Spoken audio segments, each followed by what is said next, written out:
Hi mga ka-watchers, good morning, good afternoon, and good evening. Welcome back to my channel. Sa mga wala pa nakapag-subscribe and you're watching my content, please don't forget to click the subscribe button. And so akong content karon nga himuon is about aning natawag nga electric fan. Ang daghan kong mga nadunggan nga questions ako sa comment ko ba din sa mga kailan kung anong gabutan daw ko og kaning electric fan. Diri sa Suzuki Espresso nga unit.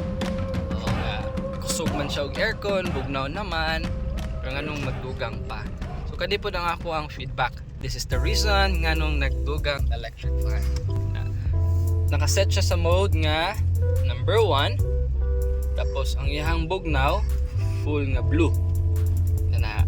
Pero there are times, especially pag kaning nga ni orasa, mga launa sa udto, pag kanang dili dagom karon medyo dagom man, medyo bugnaw siya. Pero kanang tutok kayong adlaw sa udto, mostly pagka ng regular nga udto like alauna tapos init nga nagbiyahe mig layo, bugnaw pa siya diri sa amo tungod man ani, so makatutok na siya dito sa likod o pwede pa na diri sa ako so maka-feel ko bugnaw with the passenger side mao gihapon.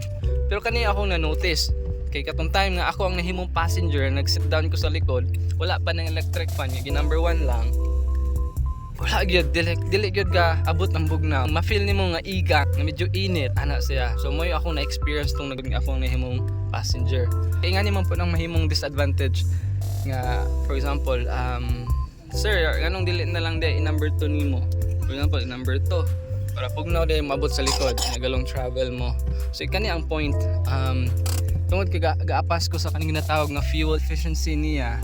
The more nimo isaka ang imong gauge sa imong aircon, the more siya nga mas mukusog ang iyang consumption sa fuel sa iyang makina sa aircon.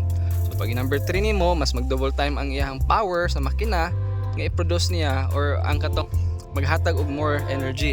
So the same time, bugnaw kay sa likod kay nag number 2 ka, nag number 3, pero kakusog man pud ang consumption sa imong aircon. Subot pa sabot, gakapektuhan si makina sa inyong paggamit sa aircon. So kung mag number 2 mo, mas mag double time ang makina. Mag number 3 mo, kay gusto niyo maabot pa sa likod, mas mag double time pa ang makina. Pero bugnaw gyud noon siya.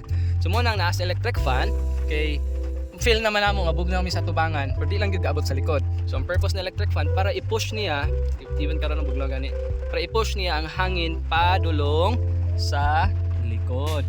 Even ang mga passengers diha, bisag naka number 1 lang ta, udtong tutok, ma-feel gid nila nga bugnaw, dili tong warm nga akong na-feel while na ako sa likod.